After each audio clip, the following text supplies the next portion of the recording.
Good evening. Hi. Good evening. Hello. Looks like we're just waiting for a couple more. Okay. We almost went to the bell at finance. Very close. I was trying my best to push everything through. I like to hear, Brett, you push it through, not discuss, not have a democratic process. You just jam it through. Absolutely, that's the way. That's why we call him Mitch. He has his own executive order. Right. What is it, That'd be buddy?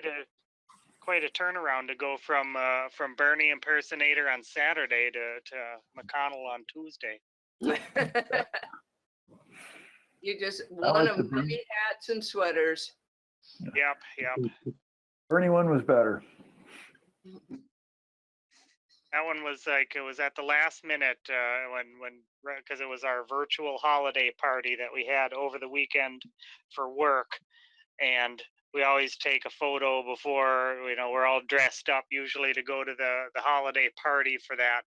And that was like the spur of the moment one, because this one was virtual this year. So I thought I would jump on the meme bandwagon and give that a whirl. There you go. Well, that thing went viral. God, that was every Yeah. place. Oh my God, some of those are absolutely hysterical. I like that when he's sitting next to the Manitowoc minute guys out on the ice fishing. Yep. He actually did a segment. He taped a segment for our company meeting. So he was in one of our other company meetings like 2 weeks ago. So that's hilarious. That is hilarious. Oh, Yep, he's funny.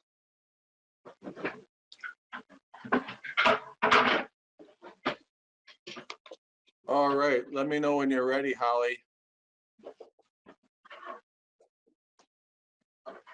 I'm ready. All right. Just to let you guys know, I got a little gavel for Christmas from my grandkids. It's a virtual gavel. that's right. I haven't heard the gavel in like 9 months. Well, if I have to use it, I'm afraid it's going to break. All right. So can you hear it? We'll call the meeting to order. It's Tuesday, January 26, 2021. We are at the City Council meeting and we're hosting it virtually once again tonight. And Holly, you ready for the roll call? Yep. Boardman, Here. Caravello, Here. Doom, Here. Hiley, Here. Hirsch, Here. Here. Jensen, Here. Legacki,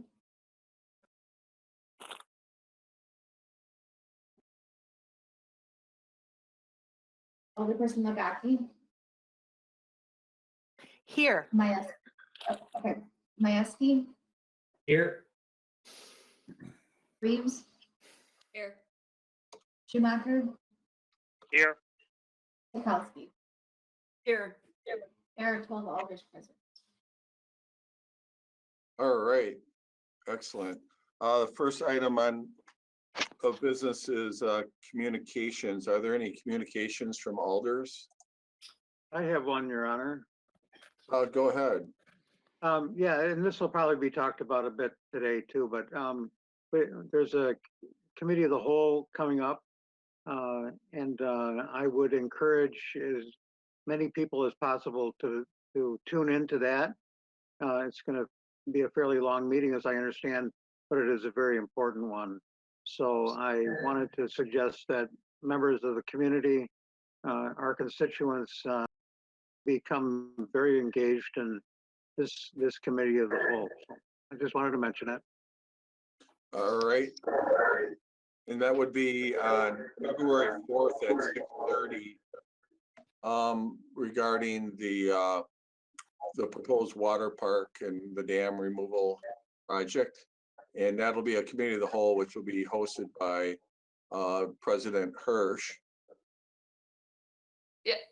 I just wanted to thank you, Sid. You stole my thunder once again. I do want to invite all the community to join the meeting. Because we do have this very lengthy schedule with a number of guest speakers that night. What we're asking the community to do, if they have any questions, is either to write them, email me or Dan, Director Glynn, or the mayor prior to the meeting, or during the meeting, during the Zoom call, you can actually write a question in the chat box.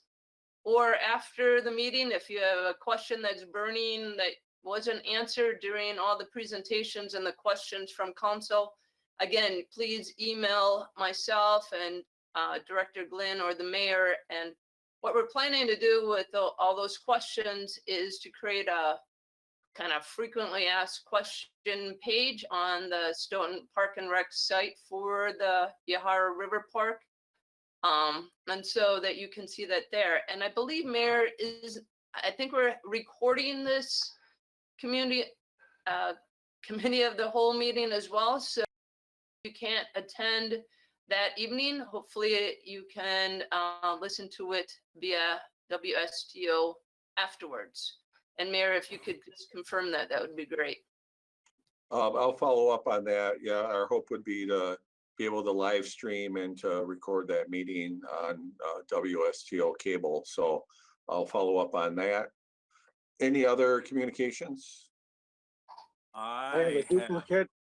Oh, sorry. I have a duplicate, Your Honor, and that is, I just congratulate and thank our Public Works crew for the excellent job they did in snow removal. We had a lot of, and I was around the city today, and it was just an excellent job done. And I did meet one of the drivers and thanked him directly, and he was very appreciative of my thanks. So I just want to congratulate them. Thank you.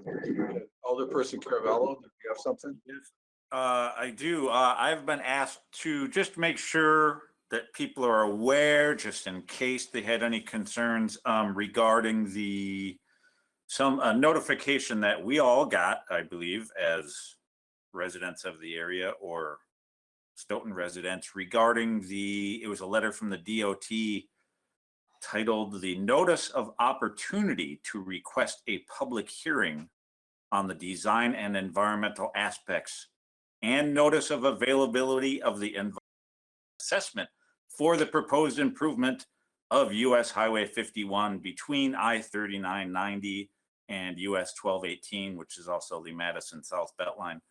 There is a deadline for anybody. A public hearing may be requested by individuals to whom the proposed project is of significant concern, and the deadline for submitting a request is February 4th. If anyone was so moved or had this on their mail pile and if they were an interested party, I was just asked to make sure that people were aware that February 4th is coming up. All right, thank you. Any other communications? All right, I wanted to mention that the VITA tax assistance program to begin this weekend. We're going to post the flyer on our website and on our social media on Facebook with the email address. We're encouraging people that want to utilize the site to email them so they can schedule their appointments. There is no phone available, so that would be the best way to get your taxes done for free. And there'll be other information on the flyer, and I've distributed that to many of the local organizations and asked them to pass that on as well. So hopefully word gets around, and They were here for many years. They moved and they back, and we're pleased to have them. I'd like to thank Chief Rip at the fire station for hosting them and making accommodations for them. So we're excited about that. Anybody else have any communications? And we have a number of presentations tonight. So the first one is going to be from David Ferris from Ellers. And I'm going to turn the screen over to you, David, if you're ready.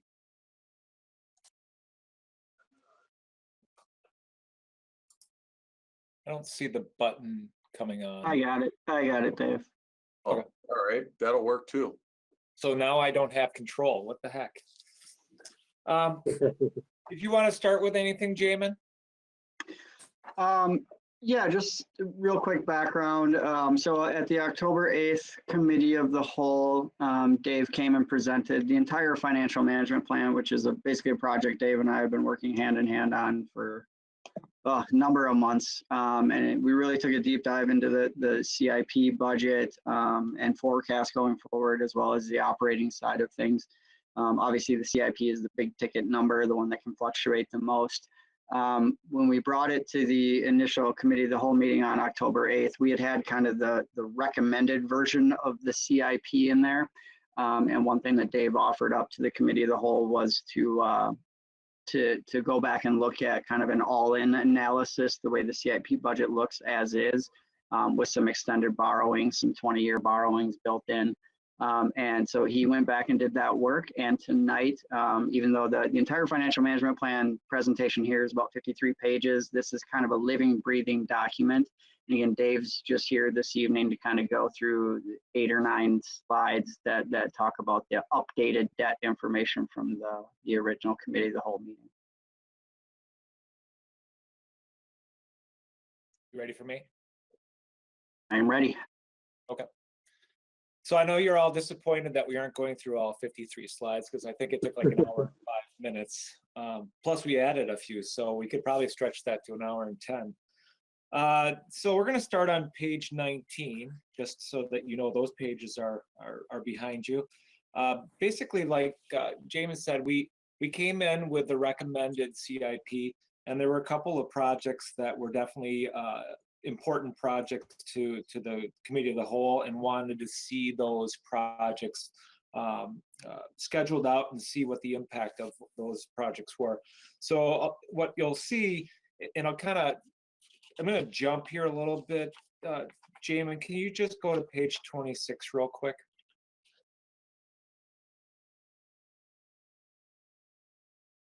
So it's 26 in the document. I don't know what it is in yours. Yeah, that's the one. Okay, sorry. So what you'll see a little bit different on this one is that there's 2 lines for capital projects now, a 10-year and a 20-year. So the 20-year are the items that were not included originally in the CIP, and so we added those in, and I don't have those projects in front of me. Jamin, do you want to just kind of quick say what those are? The 20-year projects, without going back and looking at everything, a lot of it kind of has to do with obviously the Whitewater Park, trail amenities, things like that. So that's kind of where we see this big jump into the 2020 projects. The other 20-year pieces in here would be a lot of the streets work as well. That would fall under the 20-year availability. Okay. So basically, when we came to you back in October, we had a CIP that had total projects of about 15.7 million. This one has 20.8 million. So some of the projects may have switched between the 10 and 20 year, but we ended up adding about 5 million in projects. So that's kind of the difference in the project sizing. You want to go back to 19? And just so you know, that page 20, that slide 23, that says that points you to where we just were, should be 26.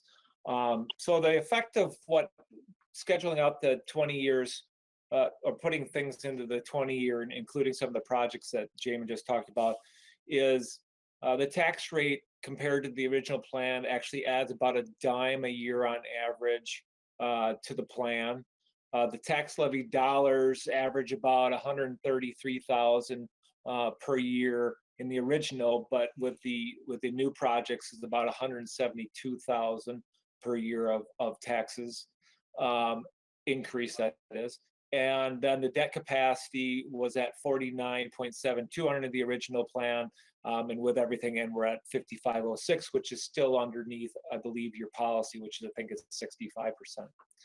And so although the additional project costs were amortized over 20 years, the tax rate, tax dollars needed, and debt limit all increased. So, not a big surprise that happened. But what you'll find is on the next couple pages, we've got some graphs that kind of show what adding some of those bigger projects do. So here's the debt tax rate on the requested CIP. So we're going from somewhere in 240s up to about 280. And then this is a comparison of those tax rates from the original CIP, which we presented in October to the request. So you can see there's a fairly, on average, it's about a dime difference on the projects out to 2030. Want to go to the next slide? And you can see where we're saying that there.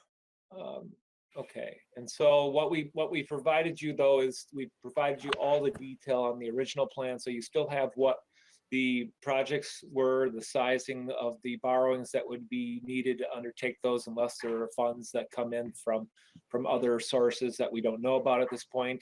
And then you can compare the same schedules to the original. You'll see there's an option 2 as well. And so you've got basically, you can do a apples to apples to see what the change was on those. So, I mean, I think the graphs as well as what was in the summary kind of gives you what happens. Obviously, if you add project and you add borrowing, you're going to have higher tax rate and more use of your capacity. So I kind of took a look at like the financing costs, and if we have everything in and we use 20 years to kind of fit the tax rate or keep the tax rate from really ballooning, if we had it all at 10-year, we basically have $46 million of financing costs with the all-in versus 37 financing costs with the recommended that we showed you in October. So, as you could probably guess, the more projects you put in and the longer you take things out, the more things are going to cost and the more the financing is going to be. So I think that's fairly, that should make logical sense to you. So if there's any questions on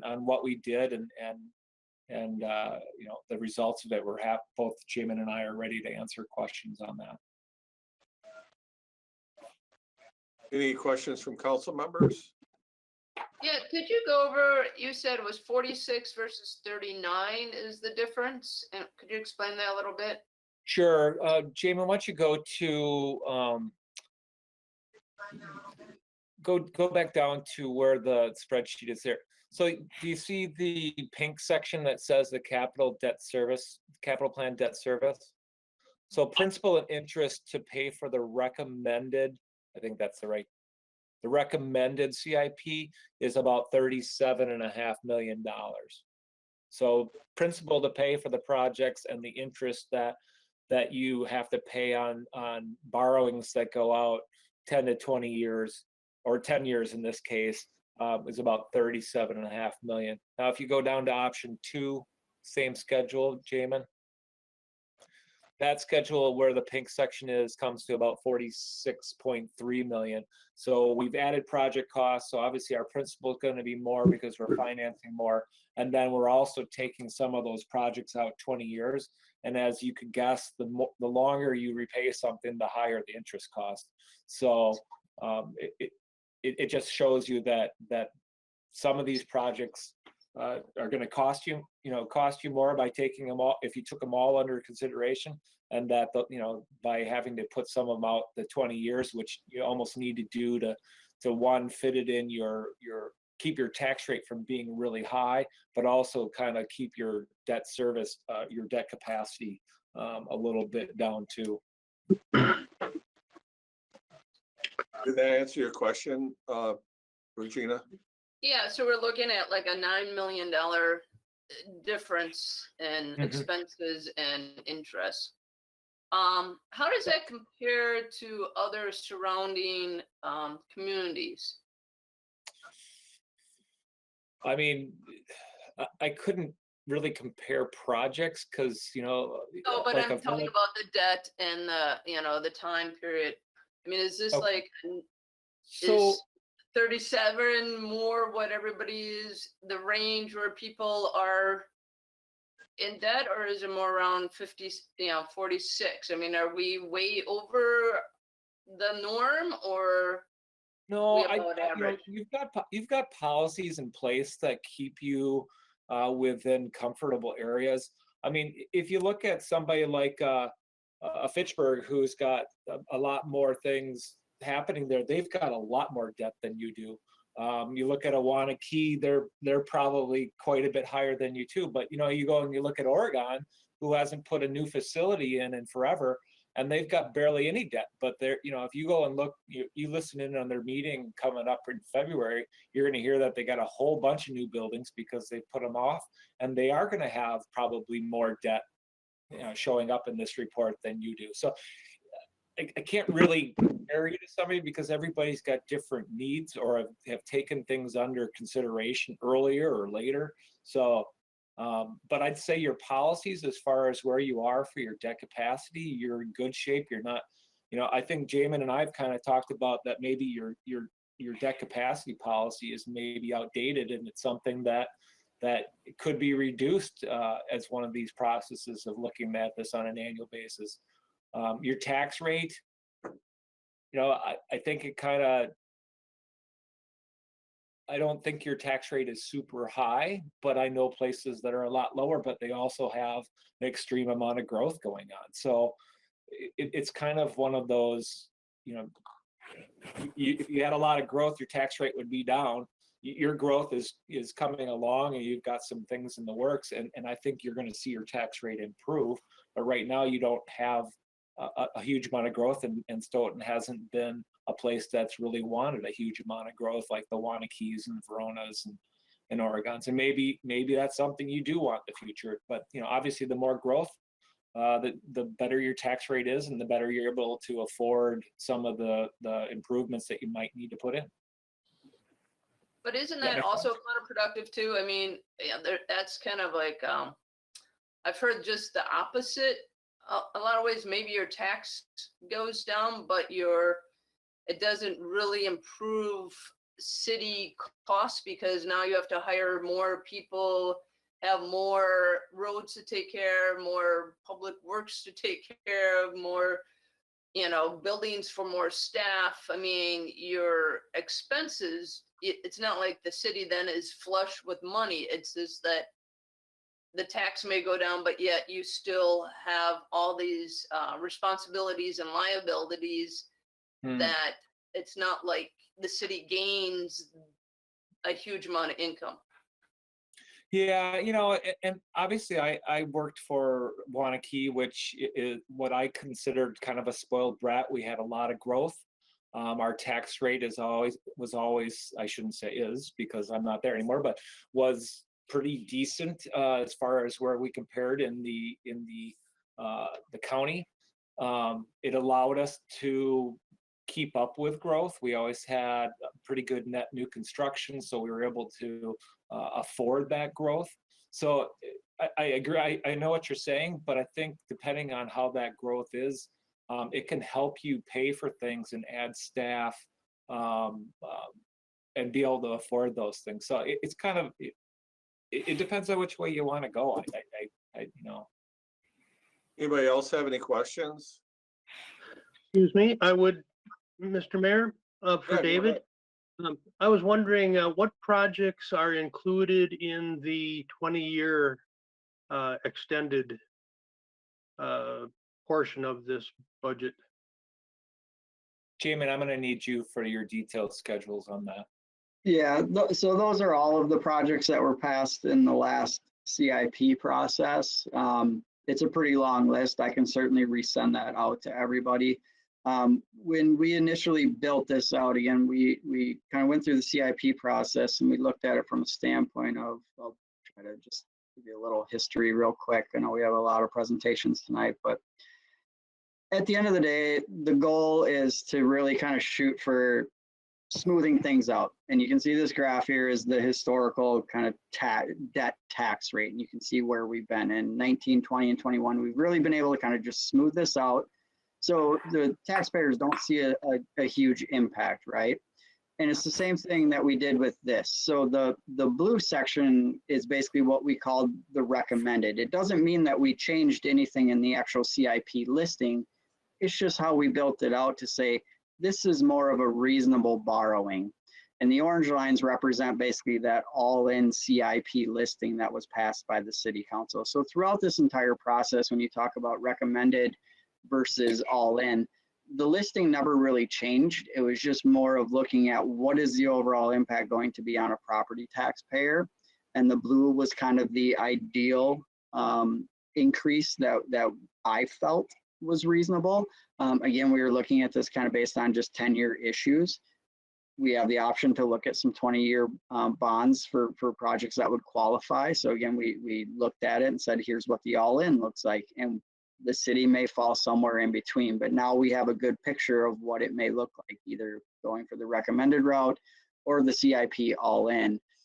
And then the decision lies somewhere in the middle. And like I said, when we started, this is a living, breathing document. Dave and I are going to work on this annually and update it for CIP changes in debt, things like that. There's some things on the horizon that are going to happen and have happened between when we finalize this and where we're at today. Now we're amending TIF 4, which is going to help. We're able to donate to TIF 5 and TIF 8. That's going to free up some dollars. We have some projects in the pipeline that are going to create some dollars. So when we start revisiting this, when we get into the CIP process, it's going to look different. This is just the way it looks right now. And again, this is why I engaged Dave and Ellers to do this, because the hard part's kind of done. We've gone through the entire process. Now we have a living, breathing document that we should be able to easily update at a small cost and a small amount of manpower on an annual basis to really help you guys make the decision of where do you want to fall between the blue and the orange there. Does that make sense, Fred? Yeah, it makes sense. I was just wondering why there was that additional 5 million or so in borrowing that occurred between the original CIP and then the portion that included the 20-year extended projects. Yeah, the CIP listing didn't change. We just built this out based on a recommended borrowing, not on what the actual CIP said. Now you have the options in front of you of here's what it looks like with a 10-year recommended borrowing. Here's what it looks like if we do all of the projects that were passed in the CIP and mix and match the 10-year and 20-year borrowings. Okay. So the CIP listing never changed in between. It was just more of moving around what was a recommended financing. Was all it was. Well, and Jamin, I think you said there's a couple projects like the Whitewater Park that weren't in the blue analysis, right? Yeah. I mean, again, I pulled out a dollar amount that I felt was a reasonable increase to kind of try to get the CIP to a point where we could reduce it. No projects were really found that could be reduced. So we kind of did this all-in analysis of here's what your CIP looks like, or here's what your borrowing looks like if we do every single project that was passed in the CIP now. All right, any other questions so far?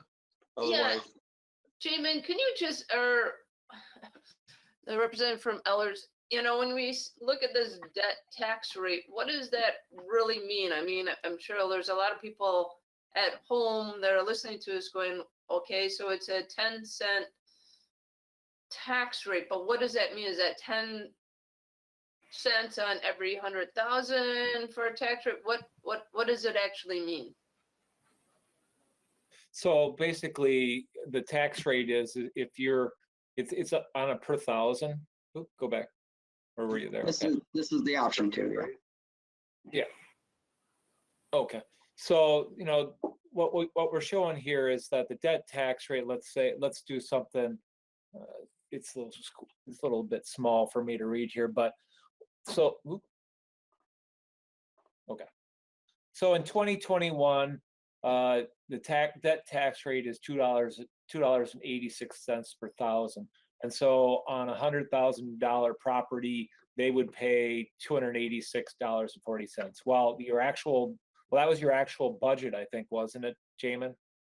Yes. I think we had, so in 2020, that same property paid 284, 2021, they paid 286, and then proposed with the CIP, they would pop up to $304 in 2022. Okay, thank you.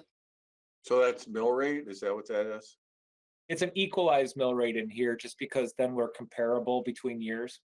Okay, Yeah, and So this if you is take the only the, market value, you take the market value on your tax bill and you multiply it by that number, that would give you how much you pay for debt on your tax bill. Not the And assessed this value, use your market value. this is only the debt rate, and you can see here just the jump between 21 and 22. You're looking at almost a 6% increase. A lot of people kind of look at it in terms of the percentage and things like that. So okay. it smooths out after the first couple of years. You have a couple big jumps, but after that, it smooths itself out. You know, and the one thing that'll affect that tax rate going forward is, you know, we're using a 2% rate. You know, we didn't quite get there in 2021, but hopefully we'll be able to, you know, have some years where maybe that tax rate is a little bit less because we have more value to spread it over. Does this chart, does it provide flexibility on the 20 years to refinance at some point? Well, we don't have that built in. You know, if the rates that when we actually do the financing, if the rates at those, if you're doing bonds, if the rates at that 9 or 10 year maturity are such that we can get a better deal, we always are looking for ways to save you money. I'm guessing that if the rates don't change a whole lot when we do this year's borrowing, the rates I've been seeing out at 10 years are ridiculously low, and I don't see anybody refinancing those, but we'll see what happens over the next few months before you get ready for your borrowing and what happens to rates. Okay. All right. Are there any other slides that you were going to go through that we missed? Those were just the ones that changed. So everything else that's in here are the same from the original presentation. All right. Anything else on this, Jamin? Yeah, Jamin, or others, one last question. If we had another TID or TIF district, how would that impact this? If it's a pay-go, would it not matter, or how would that work? Yeah. So I mean, if you find ways to finance your TID projects without using borrowing, that would have no effect on this schedule. Okay, thanks. Yeah, and then the other side of that too, with any new TIFs, you know, whatever development goes in there, if it's, you know, high dollar growth like a KPW or something, that helps your net new construction, which in turn basically helps your operating budget at the same time. Yep. All right. Anything else you want to cover, guys? Any final questions from alders? And how do you want to close, David? I think I'm going to let Jamin close out, and then I think I'm going to listen to his presentation. Yeah, I just want to thank Dave and others for all of their help. We learned a lot, and like I said, it's a tool, and we're going to continue to update this, and it's going to look different every time everybody sees it. But again, it's a tool that will help you guys make decisions as we move into the future. So I appreciate all his help, and stay tuned. We'll bring this back during CIP. Let me add just one comment. Is, you know, this document is something that we want you to look at and say, okay, where do we want to land, and use it as a roadmap for, you know, what you want to get done. So the more realistic the projects you have in, not saying that what you have in is not, but the more realistic of what you're going to do and when you're going to do, kind of helps you determine the road you want to get to. So I mean, if there's priorities out there, you know, let's make sure that they're in there and you can see and ask questions on how they impact you. and how they impact your taxpayers. So anything that this document can do to help you make decisions on where you're going financially is why we did this. So thank you for letting us participate in that. All right, thank you. Are you queued up for the next one, Jamin? Queued up. I wouldn't necessarily say I'm ready, but I'm queued up. Ready or not, here you go. So Jamin's gonna do a TIF 101, so there may be some questions on this, and this was requested by President Hirsch to kind of prepare us for the next two presentations. So take it away, Jamin. Okay. Yeah, as the mayor alluded to, it's been a while since we've seen the TIF 101. It's a longer presentation, but I'll kind of speed through it a little bit, knowing that a number of you folks have seen this probably multiple times, but some of you haven't. So as I'm going through, please feel free to interrupt me with any questions, comments, concerns. The overall intent is just to kind of get you familiar or refamiliarized with TIF, because again, it's going to be a busy TIF month and a half of discussions coming forward. So just a little refresher, and I will go through it pretty quickly, but stop me if you have any questions. So again, we'll just kind of start with the financing basics. You'll see these first two items here, TIF and TID. One stands for tax incremental financing, one stands for tax increment district. Basically, they're used interchangeably. So if you hear one, you can pretty much think the other one. The base value represents the equalized value of real and personal property in a TID when created. So whatever the value is within a TID district the day it's created, that is the base value. That does not change throughout the life of a TID. And then the property value increment is basically the difference between that base value and the current value. It can go up and sometimes it can actually go down, but that base value never changes. The increment value changes. And then we have our taxing jurisdictions. Here's obviously we have City of Stoughton, which represents about 36% of the property tax, Dane County, Stoughton Area School District, and then MATC. And tax increment is basically the taxes levied by the overlying jurisdictions on the value between the base value and the current value in the TID. So you have the incremental value, which is the value that's created by the TIF district, and then you have the tax increment, which is basically the revenue that you get from that incremental value. Okay, so a little history and basics. Obviously, city and villages can create the TIF. A finding must be made that the expected development would not occur but for TIF. This development won't happen unless we create a TIF. The boundary is established within which the costs are incurred and a new tax base is created. So you have your TIF boundary, your base is calculated. Again, that never changes. And then that's the area that the increment is calculated off of annually as it either grows or goes down. Hopefully it grows. Tax allocation is modified. We'll talk about that a little bit later on in the presentation. But the tax allocation on the base value is unaffected. Whatever the base value is on that date that the TID is created, the taxing jurisdictions continue to receive the property taxes on that actual value. And then the increment that's created, the revenue that comes from that increment goes 100% to the TIF district itself. And then tax revenue on the new development is used to pay for the expenses in preparing the area for development, provide incentives, things like that. The base value is typically the land, and then the increment value is typically the buildings that are built. Yeah, and there's a number of graphs at the end of this that we'll go through, but we show all of the city's TIFs, and it really gives you an idea of what the base value is versus the incremental value, and what successful and maybe sometimes unsuccessful TIFs look like. But TIF has been around since 1976, and it's the most powerful economic development tool that local governments have. It's really just a financing tool to help promote industrial development, mixed use development, eliminate blighting areas, and rehabilitate deteriorating areas. So it's pretty specialized depending on the type of TID that you actually create. So what is TIF? It's a public-private partnership. It's a partnership of taxing entities to promote development. So you have all of your taxing jurisdictions that get together and say, yes, let's create a TIF district and help promote some development, get rid of a blighted area, grow a little bit, get some industry into town, whatever the actual goals are. And then the public and private sectors work together to basically stimulate economic growth, whether it's bringing in housing, whether it's bringing in industry, or just, like I said, redeveloping a blighted area. What TIF is not. You hear a lot of terms about TIF. Oh, it's corporate welfare, it's a tax exemption, it's a tax increase. It's actually none of those. So again, it's not a tax exemption. The properties located in the TIF district still pay the same property taxes that they would with or without the TIF district.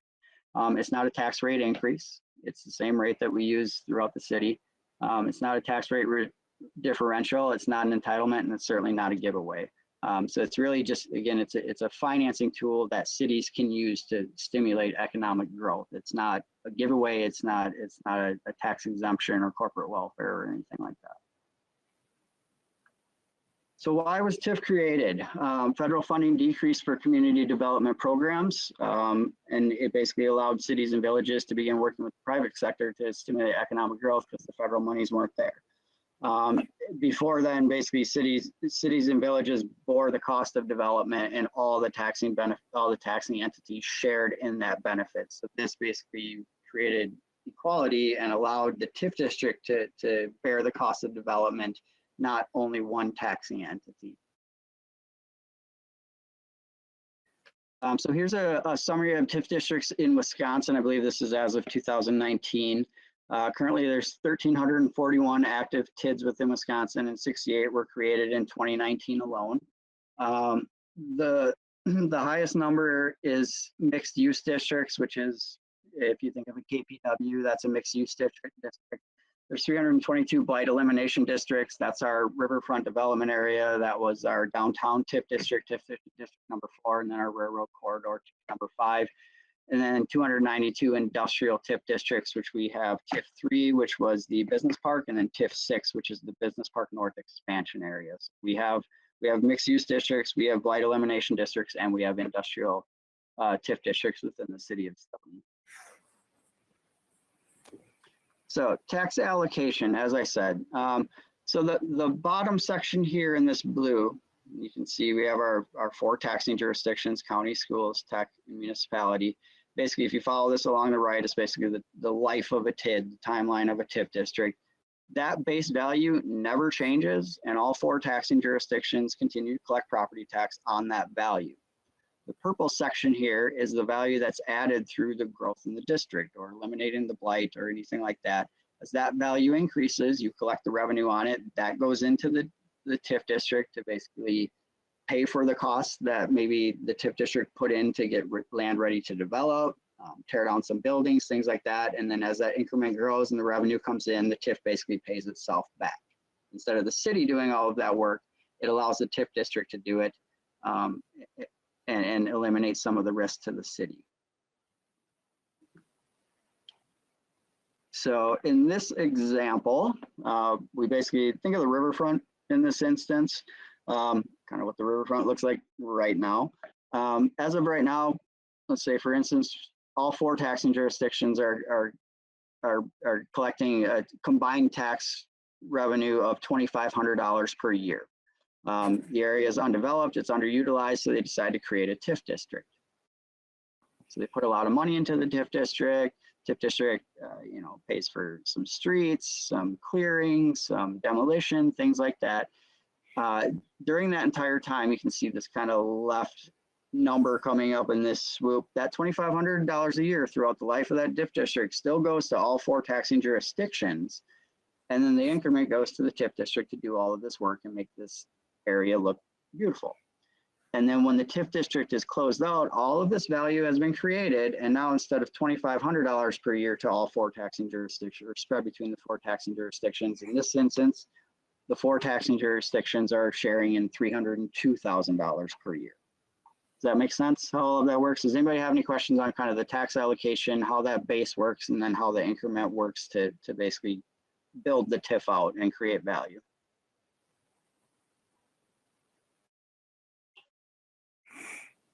Okay. Other benefits throughout the life of the TID, obviously public improvements can be made early in the phases, in the early phases of the TIF projects. Public improvements can be made using excess funds towards the end of the expenditure period of TIF. So if you think of TIF 4 in the downtown area and the Forest Street and the new parking lot and a lot of the improvements we made downtown this year, that was at the end of our TIF number 4. We had built up some fund balance, said, you know what, these improvements are pretty old. Curbs are cracking, sidewalks are cracking, streets are getting bad. We need some new sewer infrastructure, stormwater infrastructure. We were able to take that fund balance out of that TIF, do all of those improvements to the tune of almost $1 million in CIP projects that the city didn't have to borrow for. The TIF paid for it because that TIF was successful. At the end of the TIF, sometimes there's a cash windfall allocated to the individual taxing jurisdictions when you terminate the TIF. Good example is this is our TIF number 3. That's actually closed now. We have to kind of finish some bookkeeping and go through an audit. But the cash windfall for the city in this instance is probably going to be about $130,000 in 2021. That's just cash inflow from the TIF district. School district will get their share, MATC, county, and so on. And then it does also give an affordable housing program extension. Types of TIDs. So we talked a little bit about industrial development TID. I won't go too much into the specifics of it. There's some requirements in terms of expenditure period, maximum life. Again, this is our Stoughton Business Park North and then our Business Park North expansion area are industrial TIDs right now. Mixed use TIDs, again, a number of requirements, no more than 35% can be newly platted residential, must have at least 2 land uses, whether it's commercial and residential, residential, industrial, it has to be a mix of at least 2 of them. There's some density requirements, and then obviously you have the expenditure periods, max lives, and some extensions. This is KPW. We actually have some pictures from our KPW out there. That's our only mixed use TID district right now. And then we have our blight elimination TID district. Obviously, this is typically older neighborhoods. 50% of the area must be declared blighted. Again, this is actually 3 of our TIF districts right now. TIF number 4, which is downtown. TIF number 5, the railroad corridor, and then TIF number 8, which is the riverfront, which I believe is this picture before basically the TIF was able to pay to get all of these buildings torn down and ready to develop. And then a couple other ones, environmental remediation. The city doesn't have any of those. Eligible TIF projects can be located within the TIF district itself or within a half-mile radius. Now, the projects do have to actually benefit that TIF. You can't just find a project a half-mile outside of a TIF district and say, I want to do that, even though it provides no benefit to the TIF. So there's a couple guidelines there. Eligible projects include infrastructure, land and acquisition, demolition, environmental cleanup, site development, development incentives, marketing, promotion, organization, and administration. So you have audits and things like that. And then there is an extension for affordable housing, which we'll touch on. And here it is, the affordable housing extension. So the city may extend the life of a TID for 1 year at this point. You have to adopt a resolution. 75% must be used for affordable housing. There's some guidelines in terms of definitions for what the housing can cost. The city actually did this with TIF number 3. And I want to say we're getting close to $525,000, something like that. That's going to go into an affordable housing fund that we created. So it's restricted and can only be used for affordable housing. So we're going to provide a significant amount of money to the housing authority to basically do some rehab to the Greenspire apartments on Lincoln there. We created kind of a first-time home buyer mortgage assistance program. And then we will have some grant funds available with the other 25% for lead service replacement. So it's another nice benefit of having a TID. You just extend it out 1 year, otherwise it would be closed. You're not really missing out on anything. And we were able to collect almost $525,000 for an affordable housing program. So the TID creation process, something to keep in mind, typically takes about 90 days to create a TID. The governing body authorizes the TID creation process. That would be you. The plan commission is involved, and then we go to the joint review board. And then the governing body has to adopt a resolution, and then it goes back to the joint review board. So you can see there's a lot of different meetings, steps, and public hearings that go into this, which is the bulk of the work that goes into this. All the while, we're basically creating a project plan to go along with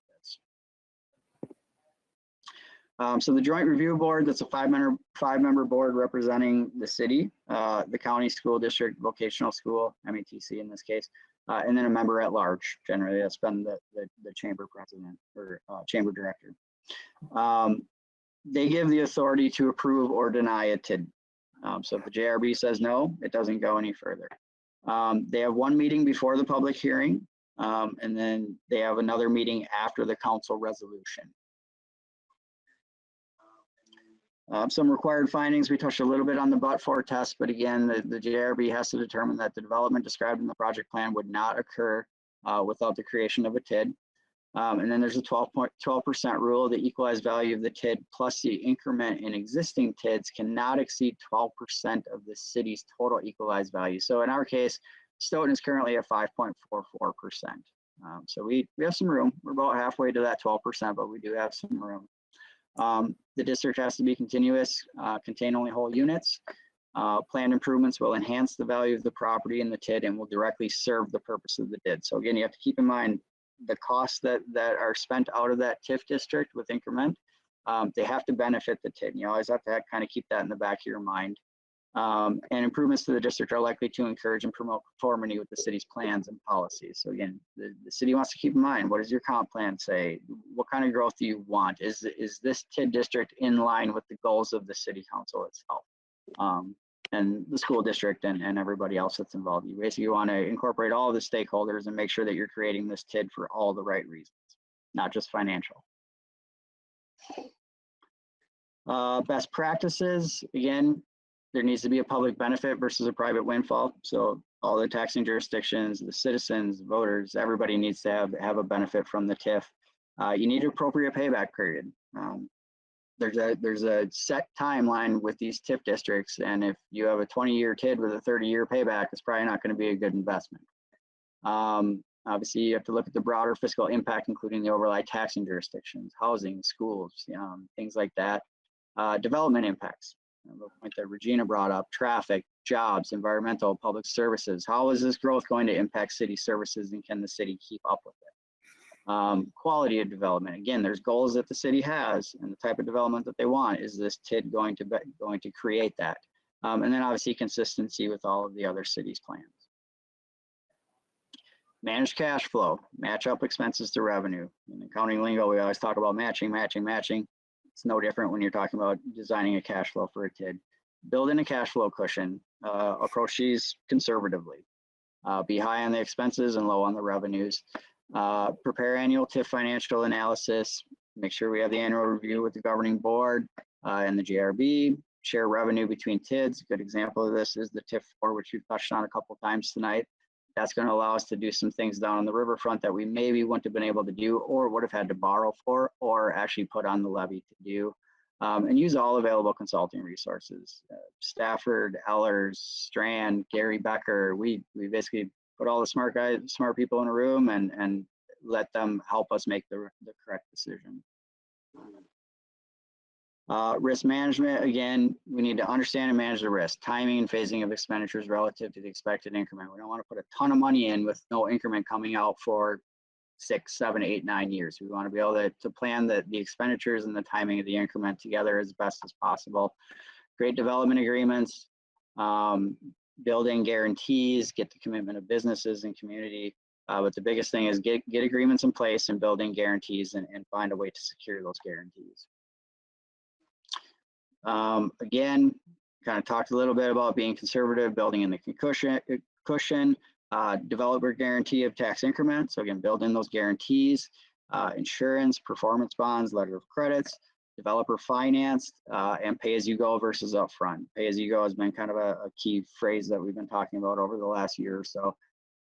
That pay-as-you-go forces the developer to pay all the upfront costs. We'll pay you back with the TIF increment, and that beats the city going out and having to borrow a bunch of money upfront, take on all of the risk, and hope that the developer does their job. So here's a high-level TID summary of all of our active TIDs. So this is all combined. So the blue is the base value of the TID districts. Okay, so that was the base value at the time of the creation of the TIDs.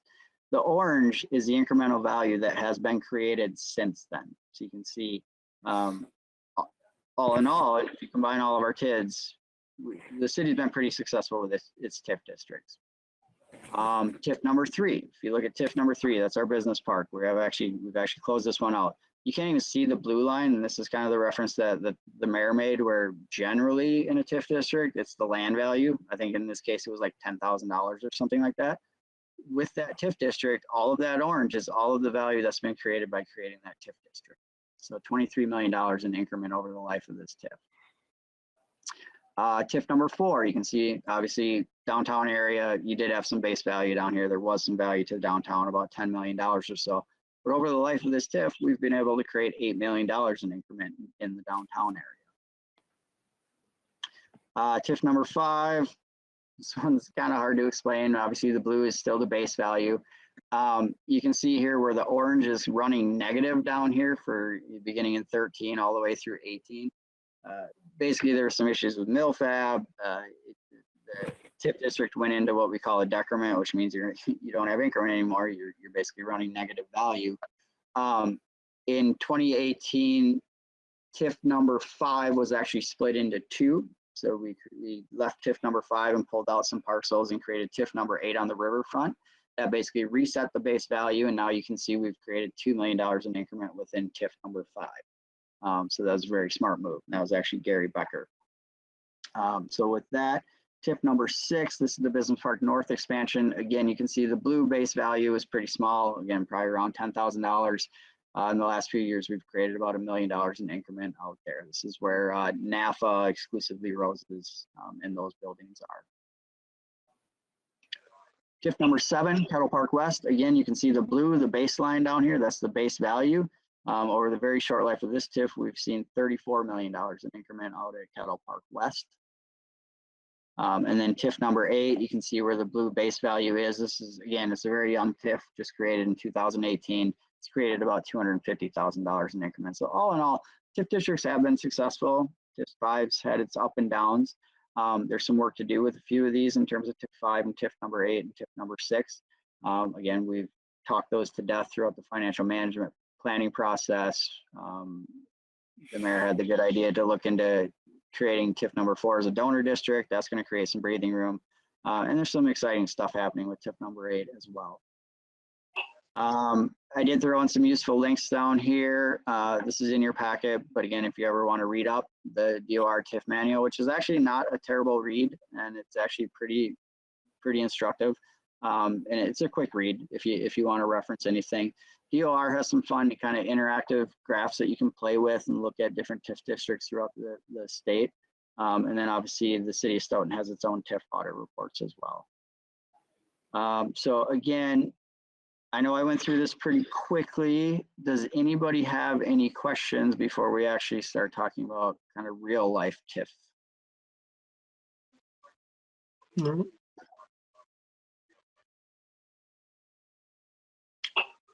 Any questions from any alders?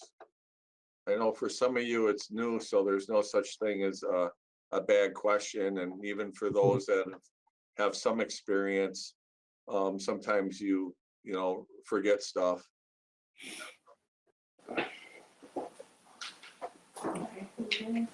All right, there's going to be a test. That was really great. And exactly what I was thinking. Oh, I'm sorry, Reggie. Sorry. All right. We'll send out the test next week in the email, and we'll let you know how you scored on it. Well, If the you presentation is online if you really want to check it out. Okay.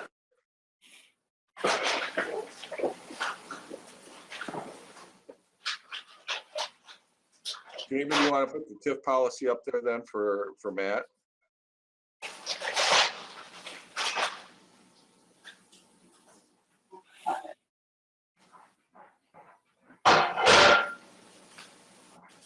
Pam is still dirty. And if others could mute their mics.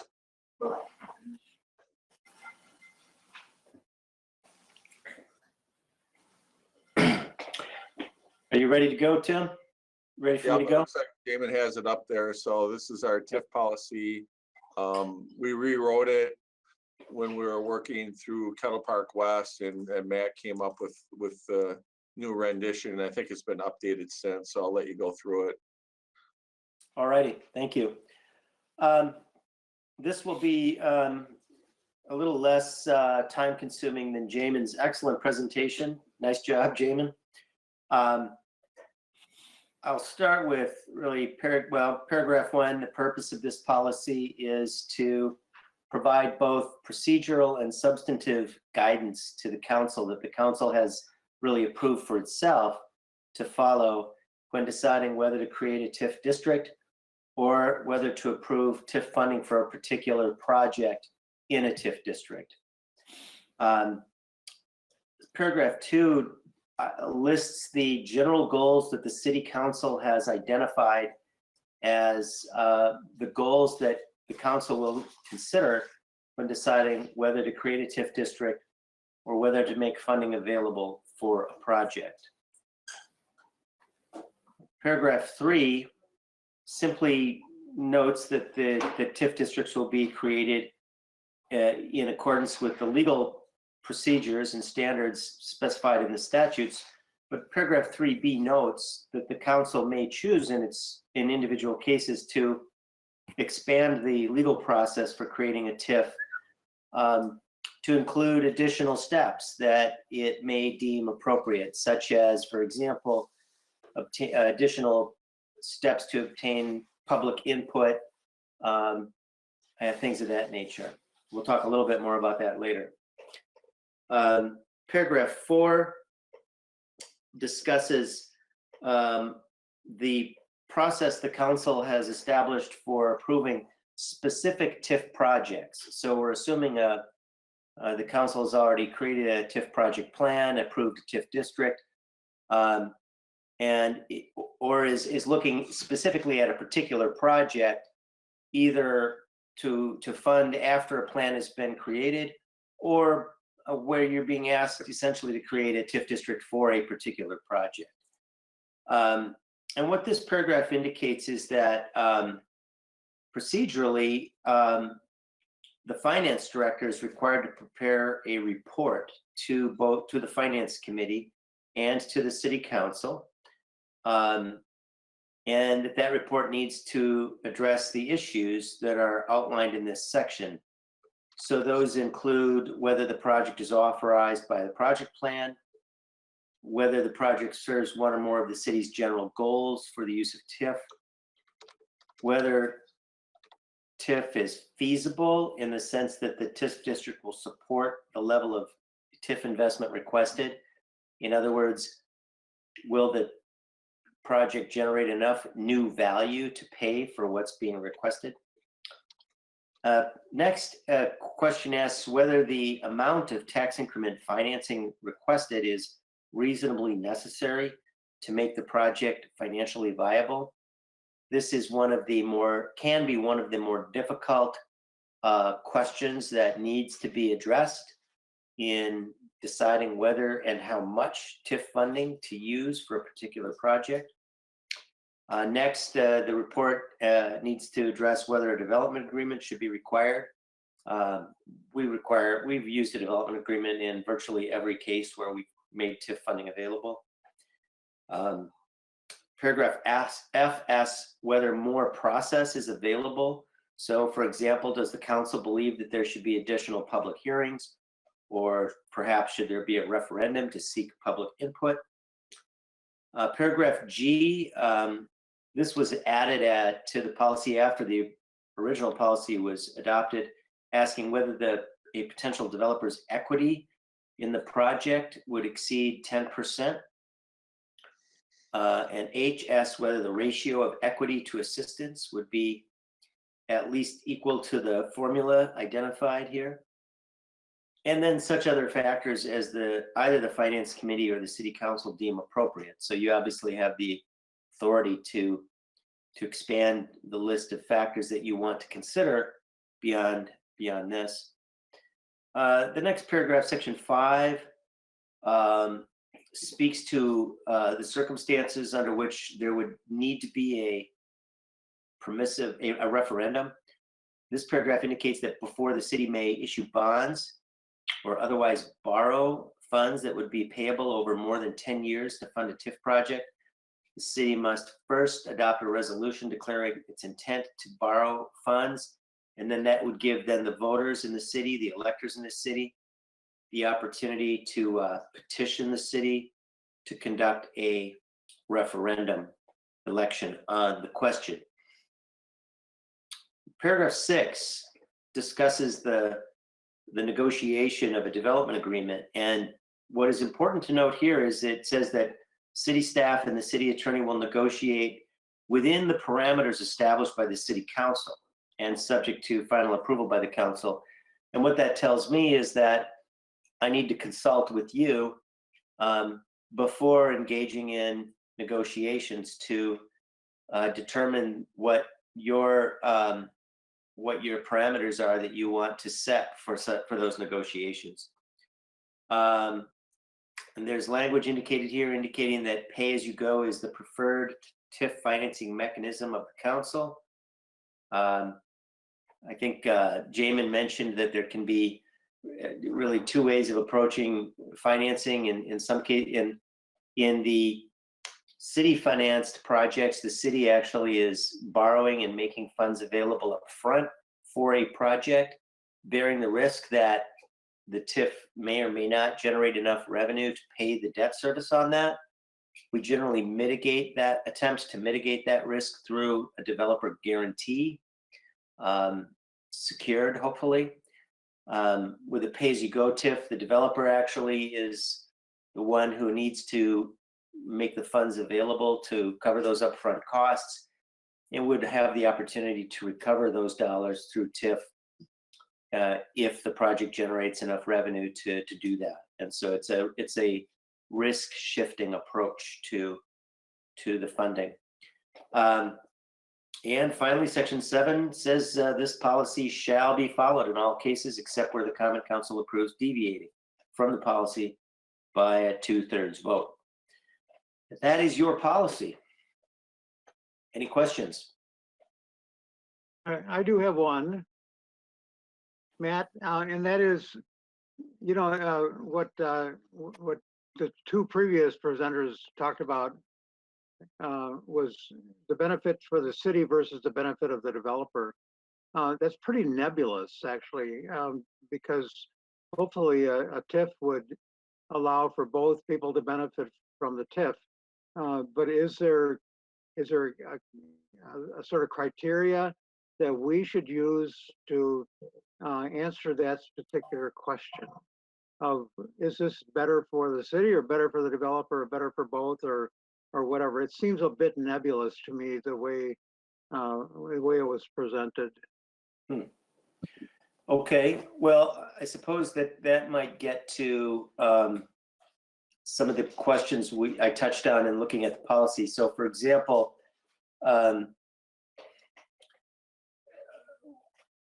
one of the factors identified here is that the city should determine whether the amount of TIF funding is reasonably necessary to make this project viable.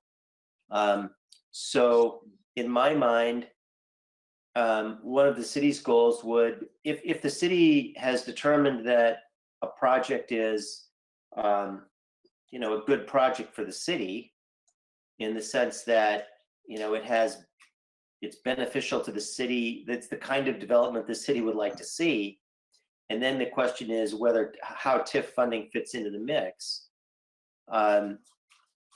You know, one of the challenges is to determine, well, what's the least amount of TIF funding we can provide and still have this work, okay? So the benefit to the city is, theoretically, you get a project that is a good project for the city that you would not otherwise get without TIF funding. That's theoretically what's happening here. And so the benefit to the city is a project that wouldn't otherwise happen. Of course, the developer is going to benefit in the sense that the developer also wants to do the project and presumably can't do it without support from the city. So there are going to be benefits on both sides of the table. The goal is to calibrate the amount of assistance as closely as you can to just the amount that's needed, and not to provide a larger amount of assistance than is really necessary to make the project work. So I'll give you a couple of examples of how we've seen that work. You had a project within the last year or so, and I don't remember, I can't remember what it was, but I believe there was a rate of return analysis performed by your financial consultant in that case. Well, maybe this was even KPW phase 2, where they did a rate of return analysis on the amount of TIF funding that was requested and that was needed to make the project work. And so your financial advisors attempted to get at that question. How much money is needed to generate a rate of return that would induce a developer to actually move forward with the project and really assemble the other capital necessary for the project? You know, in most cases, you're looking at projects that are financed partly by a bank, partly through equity, and partly through TIF funding. So there are a variety of sources. And the reason that you're asked for TIF funding generally is that for one reason or another, the private sector through the bank and the owner is unwilling or unable to put the level of dollars into the project that's needed. And so in some cases, you can do say a rate of return analysis and try and determine what the gap is, you know, how much is the gap that needs to be filled by TIF. And in some cases, you know, there's a methodology available that makes that kind of analysis possible. There are also projects where that kind of analysis is really not available to you. I have one now I'm working on where it's a manufacturing enterprise. So it's not an income producing project in the sense that an apartment building or a hotel or a situation where someone is developing and selling lots. So you don't have a methodology that allows you to look at what kind of rate of return someone is generating on a project in that sense. Instead, you have to get at the question in a different way. Typically, what I found is through a negotiation process, because there isn't just a mathematical approach to doing it. So I don't know if that answers your question, Sid, but that's the best I think I can do. Yeah, it's just that we are faced with the judgment call in some ways, because typically the city staff brings it to us, and then we look at it, and some of us can object to it and some of us, you know, can agree to it, but it really is a judgment. It really comes down to a judgment call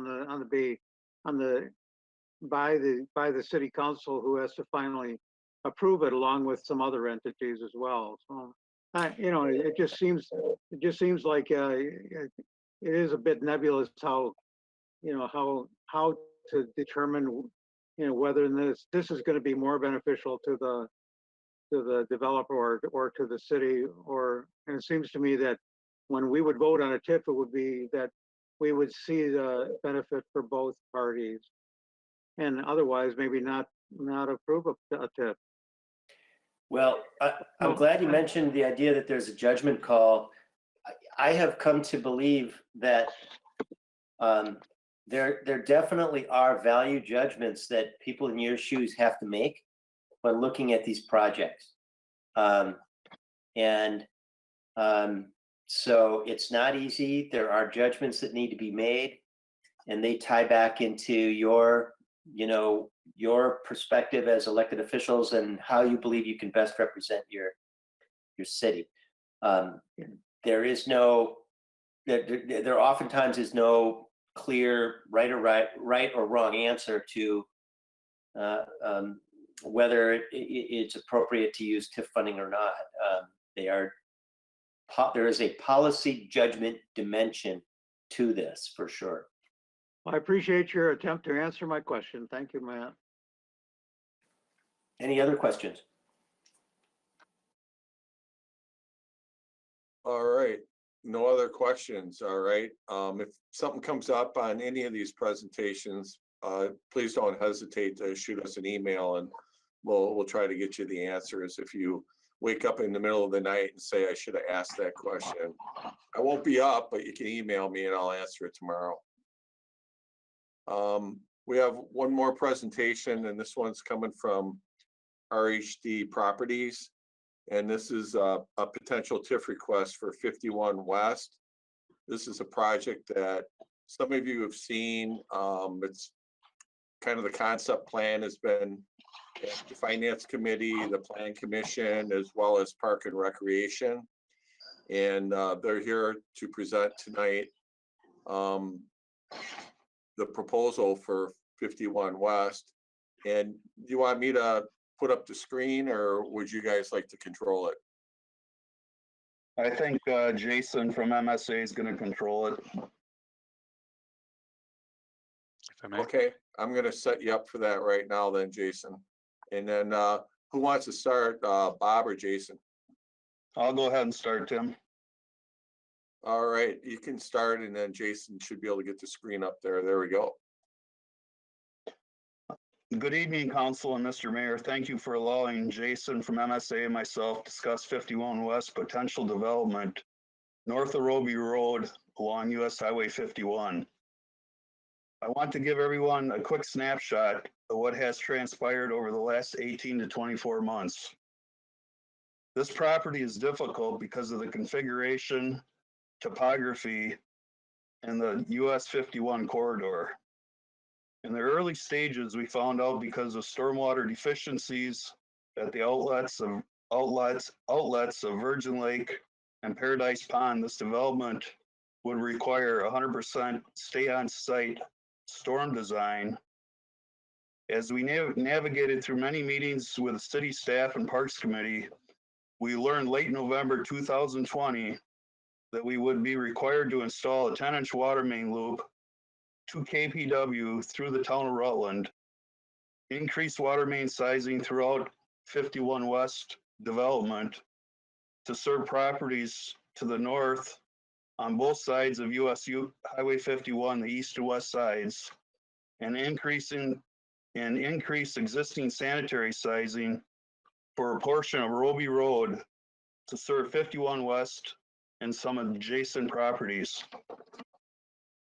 With 100% stay on site storm design, 100% parkland dedication, and off-site development requirements, the numbers do not support the project. We know there is a concern about developing usable farmland. As one looks at this property, the configuration and topography are not as appealing as one would think. Our intent of this property, if approved, we would improve the east side of 51 first, then move to the west side of Highway 51 as buyer interest increases. I would now like to turn this over to Jason from MSA to go through the PowerPoint presentation. Thank you. Thanks, Bob. And thanks to Council for giving us an opportunity to talk about this tonight. Just for a moment, I'll note that the preceding presentations are probably the best overview of TIF I've seen, and I've been working on TIF for most of my career. Just to tell you a little bit more about the 51 West development concept before we get into talking about the costs and the TID feasibility and the possible ask here. It is a mixed use and within the residential component, mixed housing type neighborhood or development that is conceived. And so you'll see on the east side of Highway 51, there are some duplex lots and a multifamily site, and then a park, as well as some stormwater ponds. And then on the west side, a mix of commercial near the highway and various sizes and types of housing, including larger scale multifamily, smaller scale cluster fourplex there, some single family modest amount, and then some zero entry duplex type units. And again, you'll see ponds sprinkled throughout on the west side. Also a park on the west side as well. So there's about 22 acres of residential, 13 acres of commercial, 12 acres of park space, and close to 12 acres of stormwater space. All park needs to be met on the site, so that's something that we've adjusted based on city feedback along the way, rather than paying a fee to doing a fee in lieu for park space. Park needs to be all met on site. And then the stormwater system is designed to protect those downstream isolated basins or water bodies that don't drain really well now, to make sure that we're meeting ordinance and protecting those downstream water bodies. So Bob already hit on this, but I'll briefly repeat what those extraordinary costs are, the additional costs that are making it hard for the project to cash flow on its own, and with the upfront costs. So some upsizing of pipes through the development to serve what would be future development to the north. That's in the blue. This pink or red is a completely new water line that would have to be installed through the existing developed town property connecting to KPW to create a water loop to improve service to the entire west side. An upgrade of this existing pipe under Roby Road for sewer to ensure that development on this site and others that it would serve have enough capacity. And also the cost of boring those lines under both water and sewer under 51. So estimate right now of those costs is about 1.1 million. And then there's the stormwater, as noted. There are quite a few ponds. About 17% by area of the land is needed, and that's kind of come into focus in the past few months based on more detailed analysis of the stormwater kind of hydraulics and system, and also some soil testing, revealing that we can't count on a whole lot of infiltration within some of these ponds that are going to provide infiltration. So they have to be bigger to get the infiltration that we need to provide. And the cost of the increase, so it's roughly double what you would expect. What I would say is normal in a typical development, roughly double that area needed for stormwater management. And had that land been available for other uses, for example, increased commercial use that was earlier intended, it would be worth over $2 million. And so that's a big effect on the overall cost versus revenue analysis of the project. So we had included in the packet that some numbers, really trying to be as transparent as possible about the expected revenues that would come in through the development process and the costs going out as the site is improved and infrastructure built, including both the on-site and off-site projects.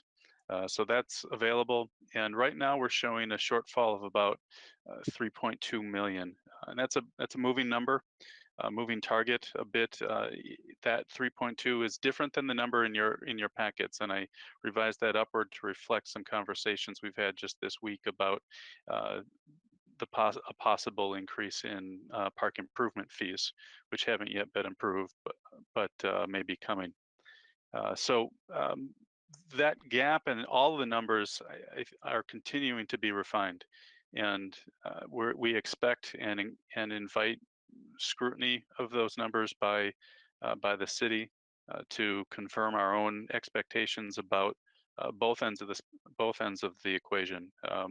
What can reasonably be expected for the sale price of land, and also what those various projects to create the infrastructure are going to cost. So with all of that, with what we know right now, we did some analysis of the anticipated development. So I'll just briefly go back to the concept plan here.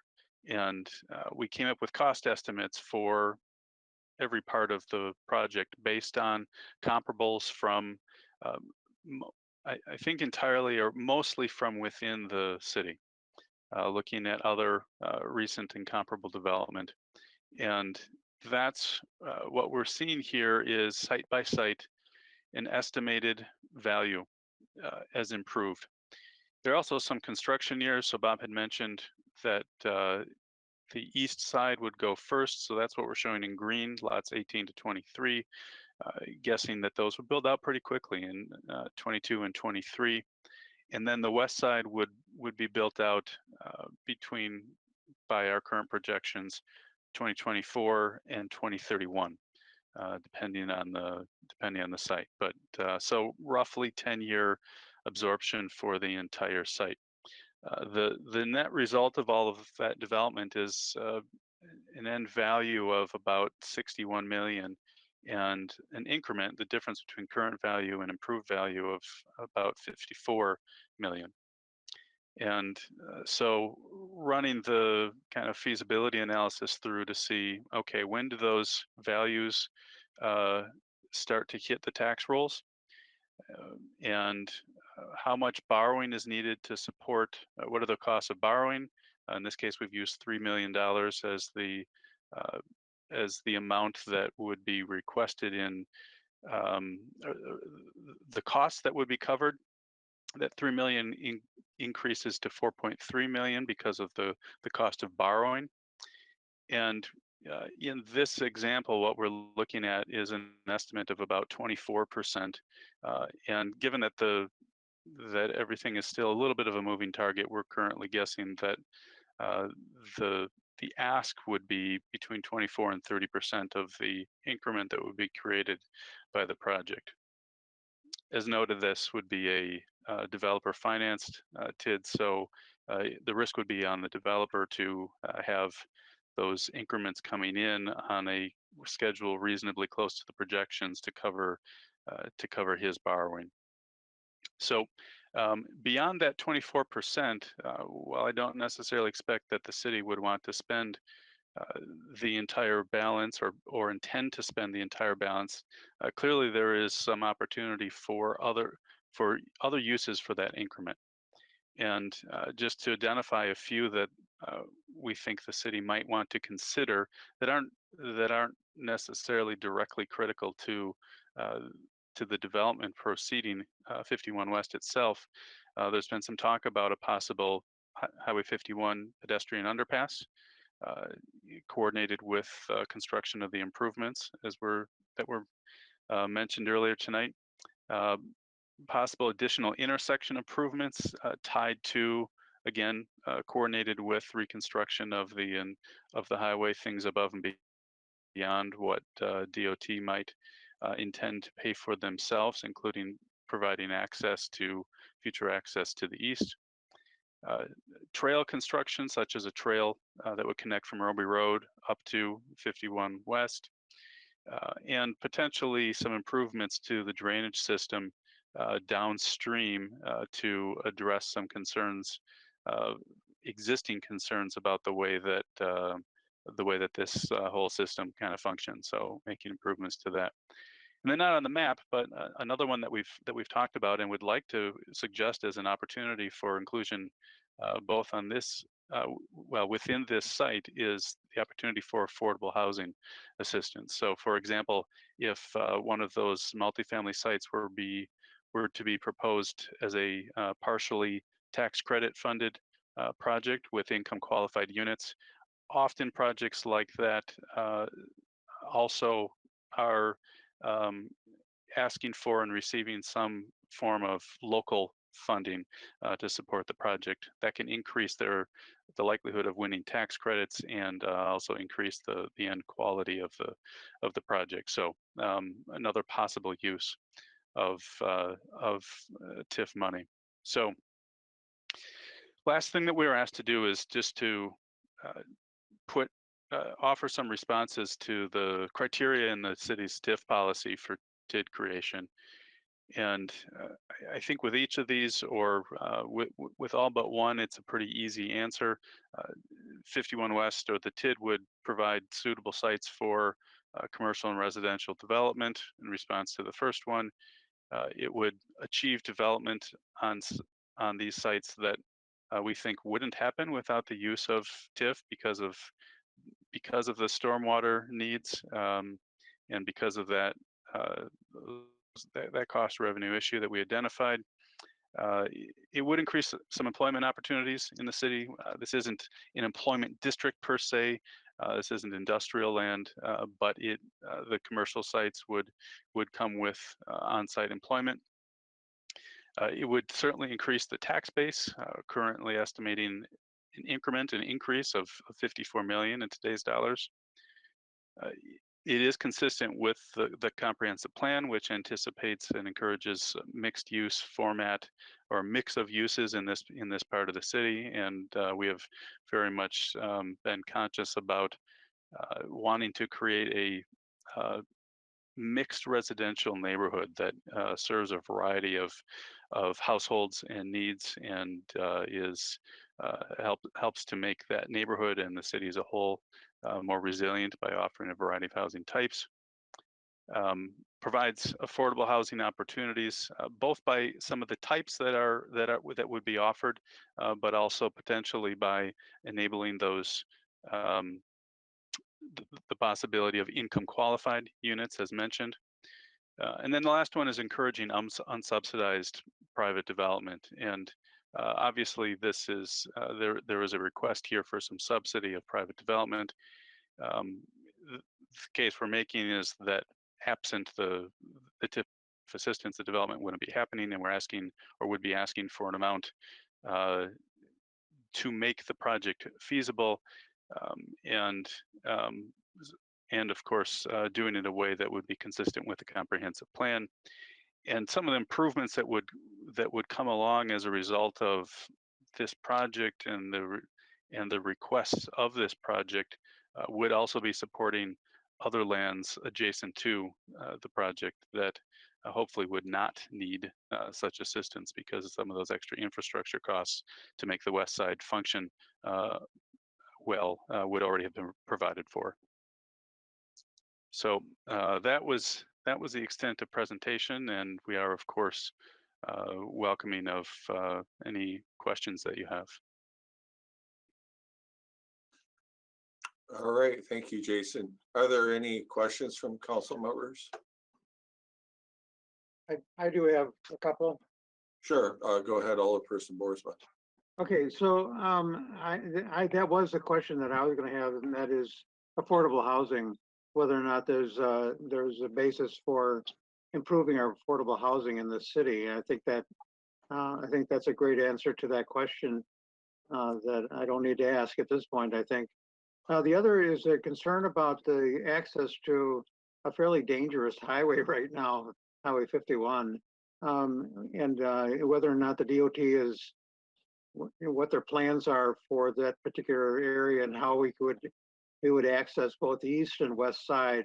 That was a concern that I have. I have to say I am pretty impressed with this, because I think it really goes along with what we really want, is increased growth of our city.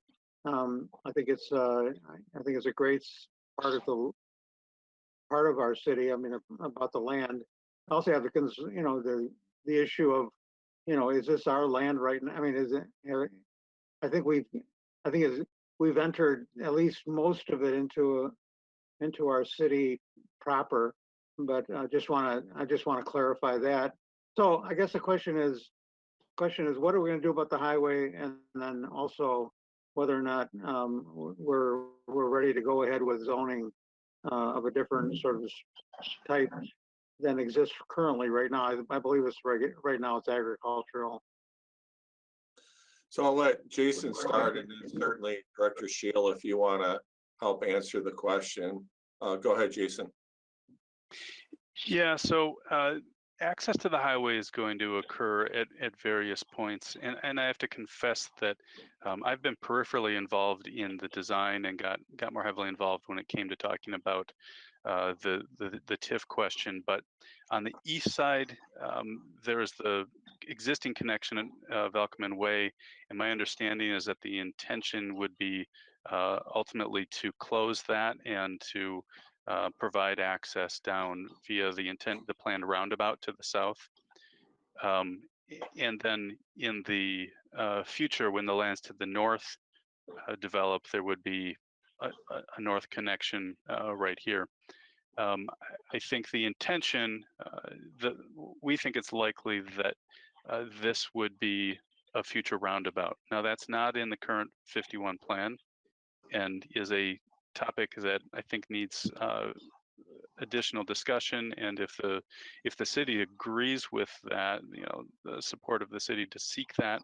But obviously this long-term is going to be an important connection point, both for this development, but also other development to the north on both sides. I think the Dvorak Drive connection, there's some outstanding question about whether that's, I believe, others will correct me if I've misunderstood, but undetermined yet whether that's a full connection or more of a right in, right out. I'm not certain about that yet. And then, of course, down Oak Opening Drive to that roundabout, which is off the map here. So it's I guess that's a partial answer, suggesting that there's going to be multiple points of access, but something clearly that's appropriately on minds as this is going to come through the process of approval. Thank Anything you. you want to add, Rodney? Just a little bit. Okay. We've been in contact with Jeff Behrens from the DOT for quite some time now. They are privy and aware of this layout, and they've been in discussion with their staff of about what to do with this in the future. And I think they're kind of waiting for motions to be made for the city of Stoughton before they go much further with any design changes for this portion of US 51. Thank you, Bob. Bob, with that said, did they, because I know we ran into it with the KPW development that the DOT only allowed it so many access points. Did they mention that to you? Because I'm thinking that big commercial development area, there isn't a big way to get in there, and that is a big concern. So I was just wondering what the DOT said about that. Regina, they have not commented on that one way or another at this point until this is a little bit further along. Okay. Anything you want to add, Rodney, for the roads? I think Bob and Jason have done a nice job explaining the DOT's early involvement at this point. There hasn't been any approvals by the city to either endorse the connections to 51 or types of improvements that might be anticipated at Rutland on Town Line Road at this point. So those things I think will become refined as the approvals begin to move along on this development proposal. Any other questions? Yeah, I have one more comment, just to throw it out there. And Bob, you can shoot it down if you want. I just look at this development as the gateway into our city. And, after this pandemic, we realized that, people are shopping differently, and perhaps big box stores might become a thing of the past.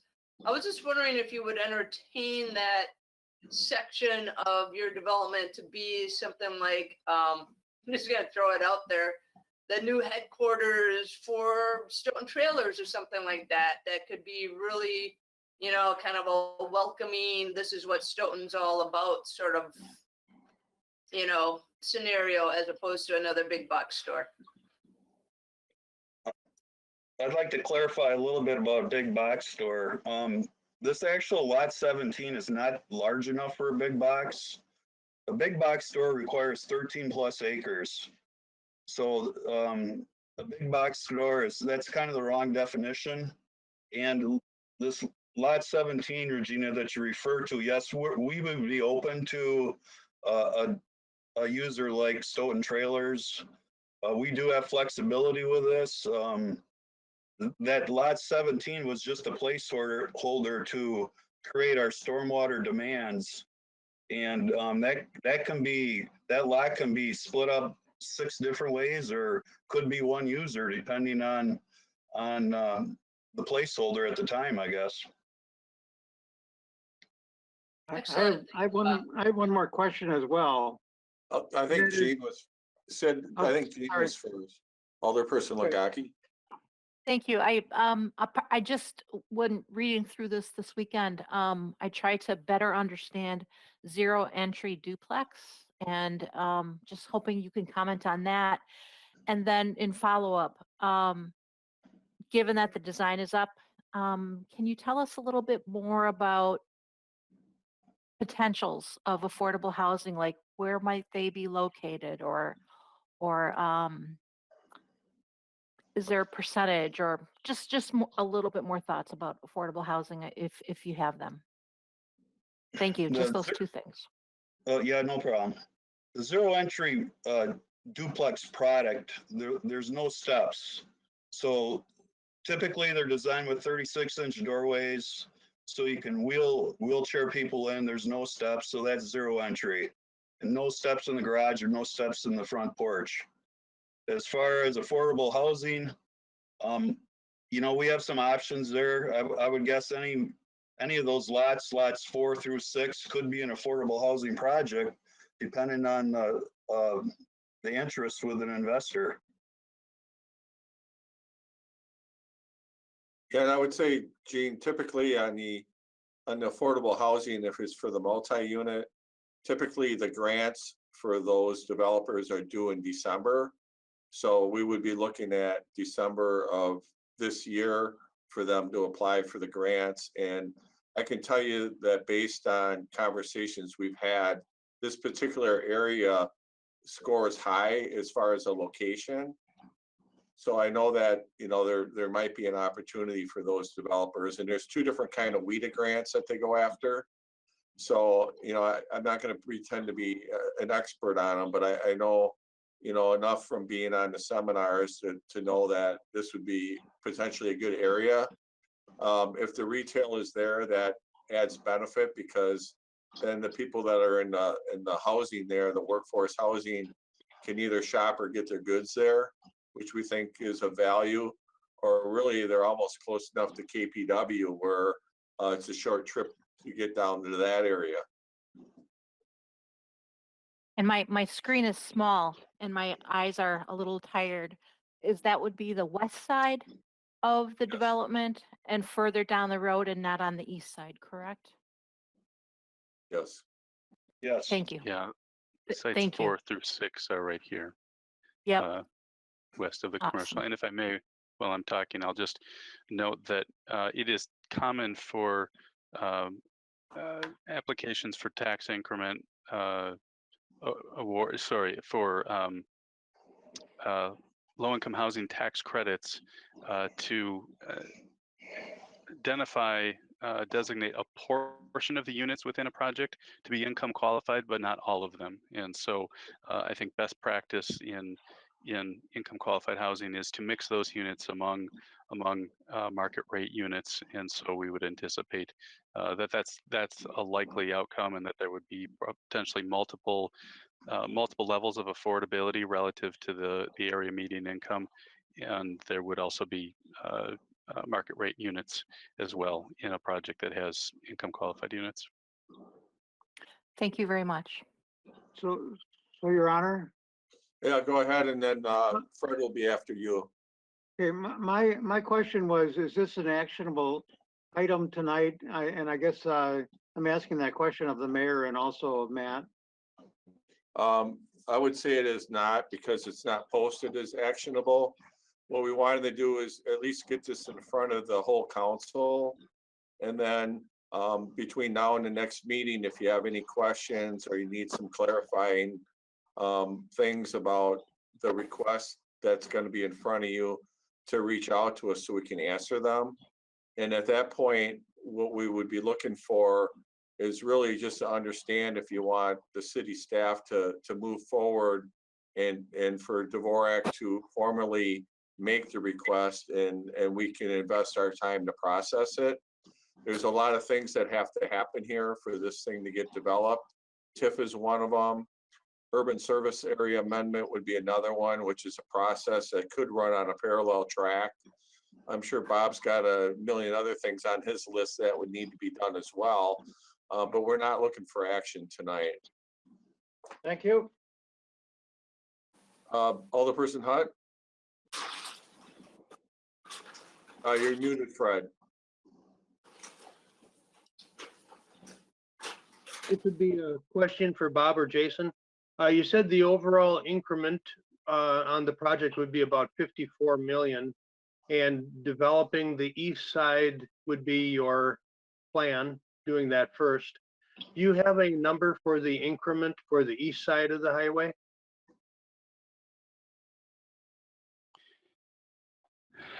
Just kind of mentally adding it up. So lot 18 is the multifamily site, and that one would be increment heavy. It's proposed as 160 units, so that's the bulk of it. That's about 12 million, and then the duplex lots are roughly 340 to 400,000 per site. So roughly 14 to 15 million ballpark. Okay, so there'd be quite a significant increment in that first phase. Yeah, especially coming with the large site if developed as anticipated. Okay. Thank you.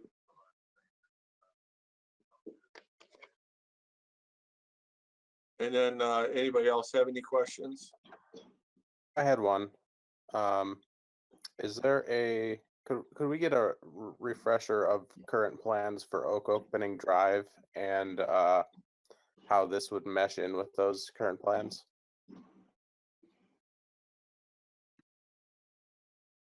Oak Opening Drive going through the town, is that what your question is, Ben, in the developed town portion? Yes. So the Kettle Park West plan and our offer as a city to the town was to widen and resurface Oak Opening Drive from the Kettle Park West plat line north to Roby Road, and then Deer Point Drive out to 51. As you may recall, the town has not accepted our offer yet at this point. We're hoping to re-engage that dialogue with them later this year. But that's certainly the intention, is to improve at least a portion of that rural section of Oak Opening Drive.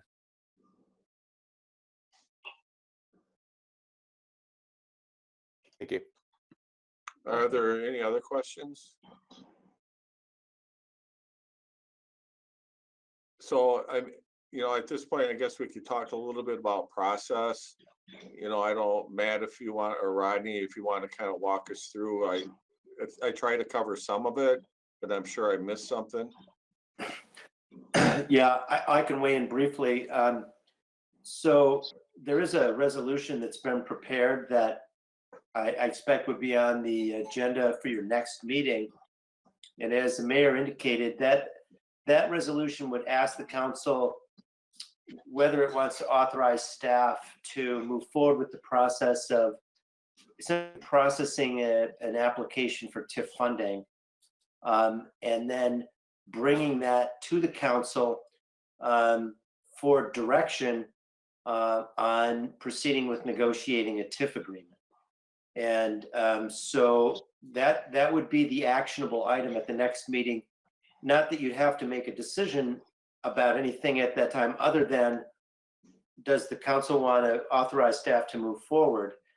Knowing that then staff would be having to come back to you at a later date with, again, a complete description of what the developer is requesting, whatever analysis we've been able to do of that request, consistent with your policy, and then seeking direction from you as to what parameters you would want to set for negotiations. So that's the process that I think I would expect to see going forward.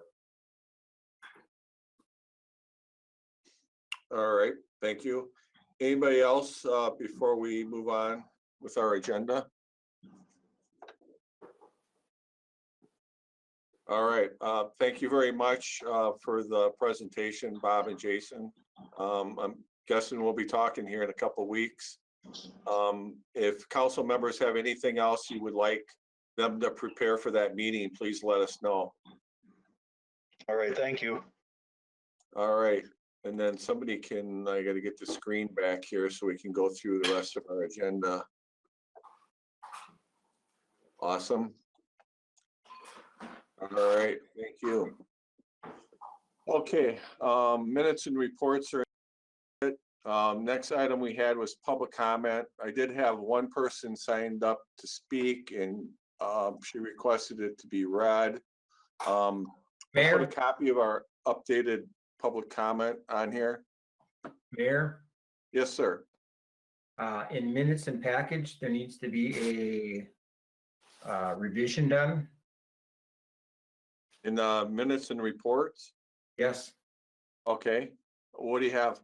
landmarks. Item number 3.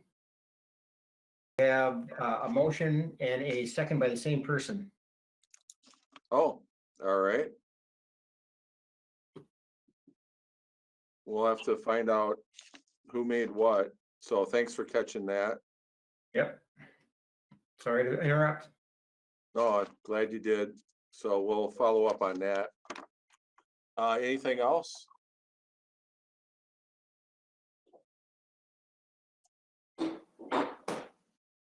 Okay, so back to public comment period. We did update the public comment policy at the last meeting, so I have it on the screen here. We did have one person signed up to speak, and I'll just read it quick. And this is from Joni Dean.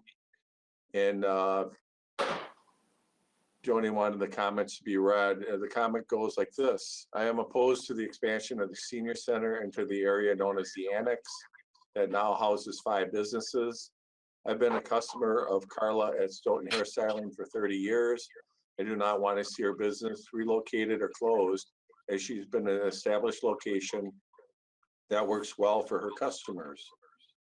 Senior Center Cindy McGlynn does not build a strong case for funding the supposed upgrades that need to occur if she takes over the annex, and her obstacles for denial of other sites in Stoughton are weak. I asked the city council to please take a look at this proposal, which you'll have an opportunity to do that at the next council meeting. It was that finance tonight. That's all I had for public comment. The consent agenda is in the packet, and I would entertain a motion to approve it. I move. I heard a Second. motion and a second. And any discussion on the consent agenda? Hearing none, all in favor say aye. Aye. Aye. Any opposed? That motion carries. Old business is ordinance 1 of 2021. This is a second reading from the Plan Commission. Alderperson Caravello. And as usual, can we have that? Do you have the technology to bring that up? Yeah, let me find it here. That's not it. There you go. That looks like it. Thank you, sir. This is ordinance 1 of 2021, an ordinance providing for the direct annexation by unanimous approval of a portion of the town of Rutland to the city of Stoughton, Dane County, Wisconsin, and I so move. Is there a second? Second. And there's the second, Alderperson Caravello. And as discussed at last meeting, this is for the annexation of approximately 4 acres from Rutland in anticipation of it being used for park space. All right, anybody have any questions or comments? I just have a comment, and that I had asked the question last time, whether or not Rutland had been approached and or disagreed with this, and I was told that they had not disagreed with the plan I'm not sure if they ever were approached, but I just wanted to remind everybody that that was the answer to my question last time. All right, thank you. Any other questions or comments? Hearing none, all in favor say aye. Aye. Aye. Any opposed? None opposed, that motion carries. Next one also comes from the Plan Commission. There you are, Alderperson Caravello. And thank you again. This is ordinance 2 of 2021, an ordinance providing for the direct annexation by unanimous approval of a portion of the town of Rutland to the city of Stoughton, Dane County, Wisconsin, and I so move. Is there a second? Second. All right, Alderperson Caravello.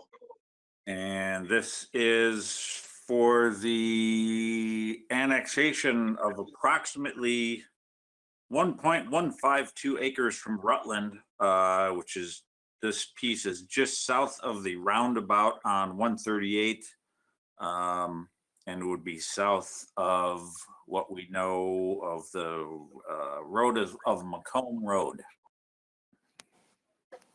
All right, any questions or comments on this one? Just one additional comment, and that is that I had asked the same question about the town of Rutland opposing or in favor or having been approached, and had the same answer. Yeah, my understanding is they were silent. They're always notified and didn't get any feedback. Any other questions or comments? Hearing none, all in favor, say aye. Aye. Aye. Any opposed? That motion carries. Next one is also coming from the Plan Commission. And this is ordinance 3 of 2021, amending zoning code sections 78-722 of the Stoughton Municipal Code, and I so move. Is there a second? Second. All right, Alderperson Caravello. And this is an amendment regarding alternatives to placing fencing around swimming pools, as was discussed at last meeting. All right, any questions or comments on this one? Hearing none, all in favor, say aye. Aye. Aye. And any opposed? None opposed, that motion carries.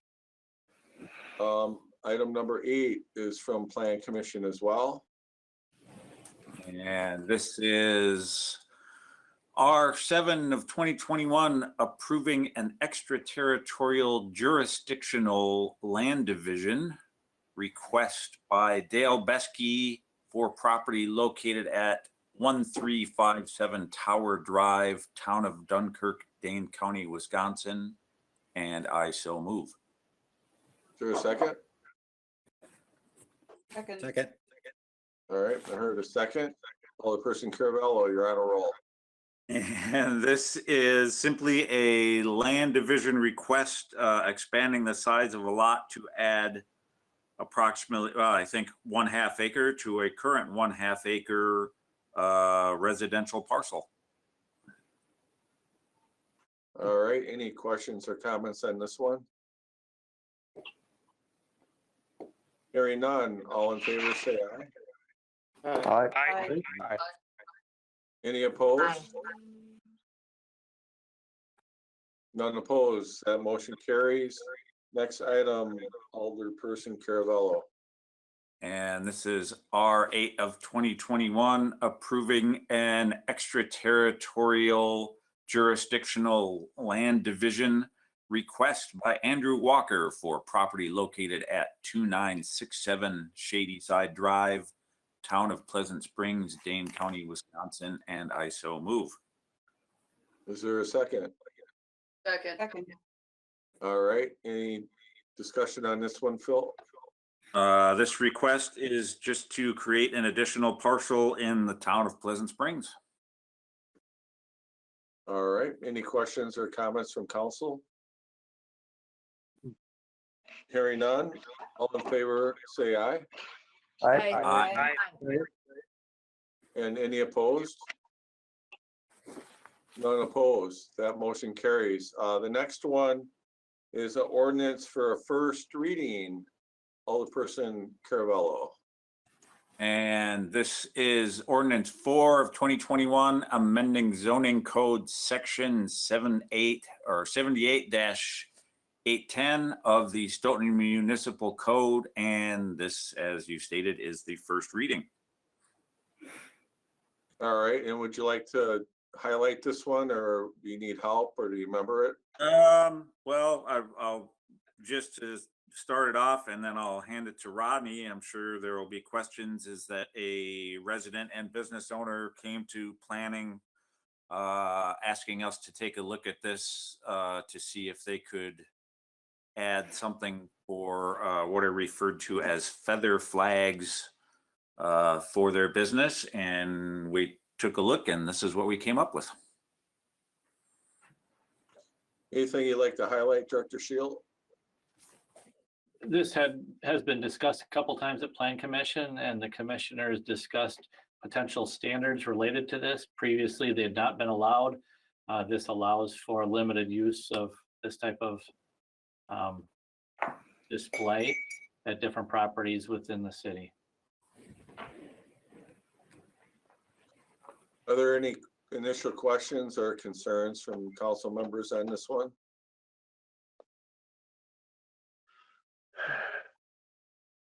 Excuse me, Tim, Mr. Mayor. Yep, go ahead. What is a feather flag? So essentially, it might be considered like a weather vane. It's one you see breezing in the wind. It's usually vertical, upwards of 10, 12 feet high and 2 or 3 feet wide, that you oftentimes see to attract your attention as part of a business entrance. Okay, thank you. Any other questions? So this one's an ordinance for, go ahead. Did I hear a question or just an echo?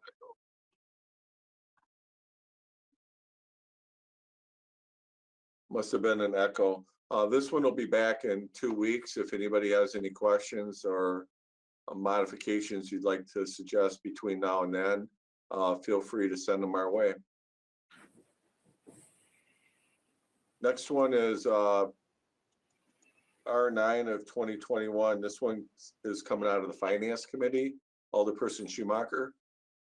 All right, R9 2021, authorizing the City of Stoughton Director of Finance to act on the behalf of the City of Stoughton to accept the 2021 Section 5310 grant in the amount of $31,847 and move forward with the process of purchasing an additional accessible van for the shared ride taxi program. So moved. Second. And there's a second. Alderperson Schumacher. This is similar to a grant that we did, or a grant acceptance that we did last year for a van. The dollar amount's a little bit different in this one versus last year's, but essentially it's exactly the same for this year, just to augment the shared ride taxi program. All right. Anything you want to add, Director Friedel? I'll just quickly add that this vehicle would be used to replace 2012 Caravan that actually has, at the time of the application, had 160,000 miles on it, and did not have any wheelchair positions in it. So this would make the entire fleet accessible. Excellent. Any questions or comments from council members? I have one. Where's the money coming from? Grant. It's a federal grant with a small match from the city. And what is our match? $7,961. Thank you. Any other questions or comments? Hearing none, all in favor, say aye. Aye. And any opposed? That motion carries. Next item is R10. And that one is, the next two here are coming from Public Safety. Alderperson Jensen. Thank you, Your Honor. Resolution 10, 2021, authorizing and directing the proper city officials to appoint Hazel Korziski as the agent for Quick Trip Inc., doing business as Quick Trip 739, located at 517 West Main Street. I move approval. And is there a second? Second. Okay. All right, You'll thank you, note- colleague. Alderperson Jensen. Yeah, I was just going to say, you'll notice that there was no indication that the committee, the Public Safety Committee had met to consider this, as well as the item 13, same thing. And I think, Holly, you can probably verify this for me, that this is because of state statutes. It's required to come to the next meeting, which would be the council meeting. So that is being held before the public safety meeting. That's correct.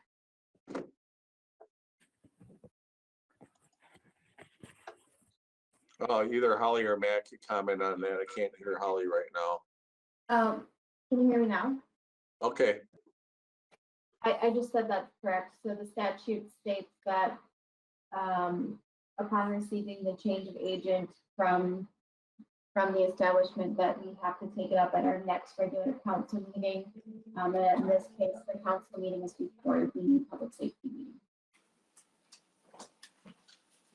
and I think the reason is we don't want to have a gap. Is that it? Yes, so if we weren't to take it up at the council meeting, then Quick Trip would essentially be without an agent and therefore unable to continue using their liquor license. Anything you want to add, Matt? No. All right. Any questions from alders?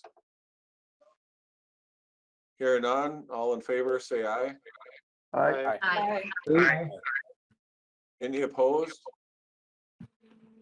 That motion carries. Next item, Alderperson Jensen. Thank you. Resolution 11, 2021, authorizing and directing the proper city officials to appoint Michael Boris as agent for Quick Trip Inc., doing business as Quick Trip 967, located at 2400 Roby Road. And I'd move for approval. Is there a second? Second. All right, there's a second. Alderperson Jensen. Same thing. Our chief isn't here, so you can't comment on it. Holly,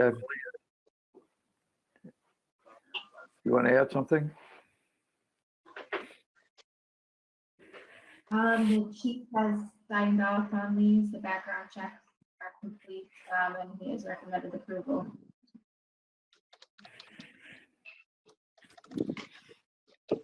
All right, I have a questions or comments? I scrutinize these applications, just given some aspects of my past and working at the sheriff's department. And I liked this one because he answered every question, what appears to be absolutely truthfully, that there's an inconsistency on how one's asked about any violations. And so he admitted to a state violation for speeding, but yet it's an exclusion in the other. And so I feel good about this application. I like the consistency he had. All right. Any other questions or comments? Hearing none, all in favor, say aye. Aye. Aye. Any opposed? None opposed. I heard a motion to adjourn. Was there a second? Second. All right, all in favor, say aye. Good night. Aye. Any opposed? No. All right. Thanks, Ed. Meeting is adjourned. Have a good night. You too. Good night. Good Night all. meeting.